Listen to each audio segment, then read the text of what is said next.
s'emparer des murs comme support d'expression date de 40 000 ans environ, lorsque l'homme du Paléolithique commença à orner les parois des grottes. Les civilisations de toutes les époques et à travers le monde utilisent le mur comme un moyen de communication en traçant, peignant, gravant, collant des images ou des mots à visée artistique, culturelle, idéologique, voire informative et d'autres encore. Parmi ces nombreuses indications murales prennent place les enseignes. L'enseigne, dont le but est de renseigner et de rallier grâce à une marque distinctive, tire son nom du latin insignia. Les prémices sont des pictogrammes inscrits sur des pierres, des tablettes d'argile ou des morceaux de bois qui auraient été utilisés dans le but d'indiquer l'emplacement des vendeurs dans les marchés de Mésopotamie d'il y a 3000 ans. Toutefois, les plus anciennes enseignes connues en tant que telles se trouvent dans les vestiges de Pompéi. Il s'agit de sculptures murales ou de fresques à la façon de poteries sur des façades. Donner de la visibilité à son activité professionnelle n'est cependant pas systématique. Il faut attendre le développement commercial et l'expansion des villes européennes à partir du XIe siècle pour que cet usage s'impose. L'enseigne devient le moyen pour se faire connaître.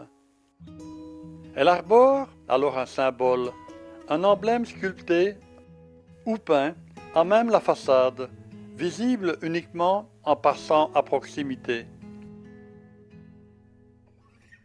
Les hôteliers sont les premiers à recourir à l'indication suspendue à une potence rectangulaire dans le but d'être repérés de loin par leurs clients.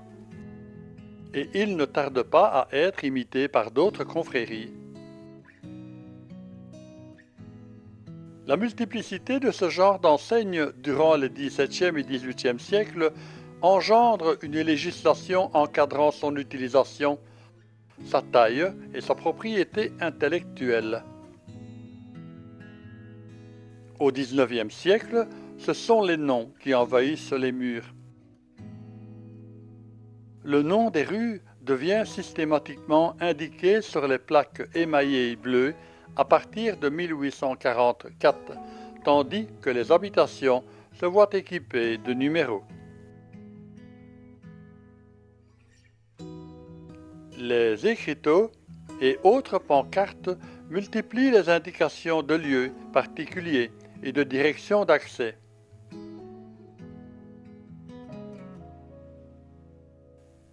L'invention de la lithographie vers 1796 voit les affiches murales proliférer au cours du siècle. Au sein de cette masse d'informations, l'enseigne se doit être attractive et percutante. Les commerçants délaissent alors les représentations figuratives et symboliques au profit des mots.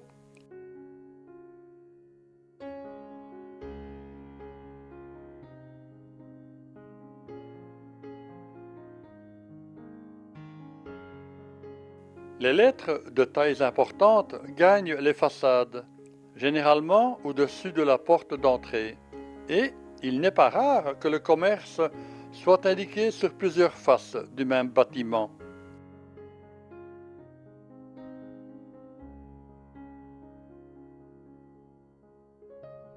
À la fin du siècle, les préoccupations sociales amènent à définir la place de l'art dans une société de plus en plus commerciale et industrielle. L'ensemble de ces considérations conduit la ville de Paris à organiser un concours d'enseignes en 1902.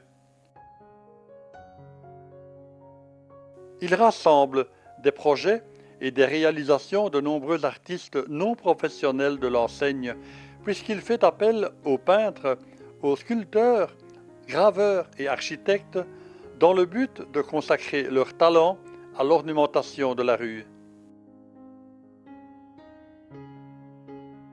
Si au cours des siècles, l'emplacement, l'aspect et la législation de l'enseigne évoluent jusqu'à la rendre telle que nous la connaissons aujourd'hui, durant les XXe et XXIe siècles, ces modifications se trouvent dans la multiplicité des réalisations possibles.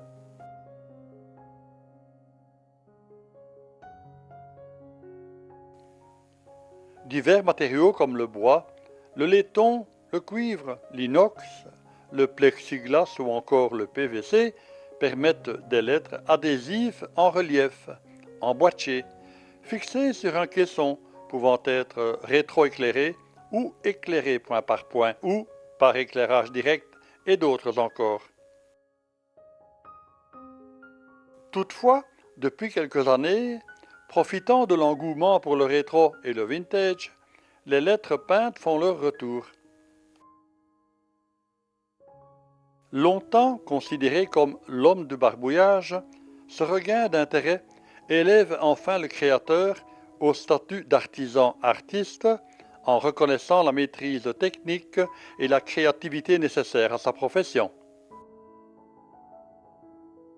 Dans les cités actuelles, ce type d'enseigne n'existe plus guère, mais l'esprit qui animait nos ancêtres dans ces objets n'a pas complètement disparu.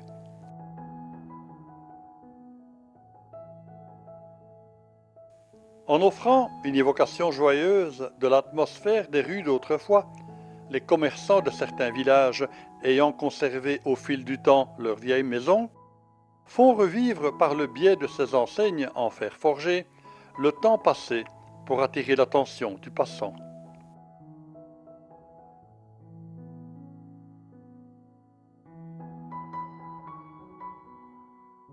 Au cours d'une escapade dans certains villages d'Alsace, le regard est attiré par les maisons à pans de bois, à colombage et à encorbellement, ainsi que par les façades peintes et fleuries.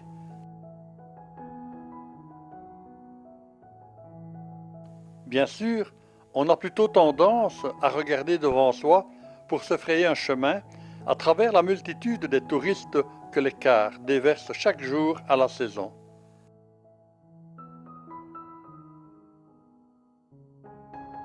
Et c'est ainsi que l'on passe à côté de chaleureuses enseignes à l'ancienne, la plupart ayant été réalisées entre les deux guerres mondiales.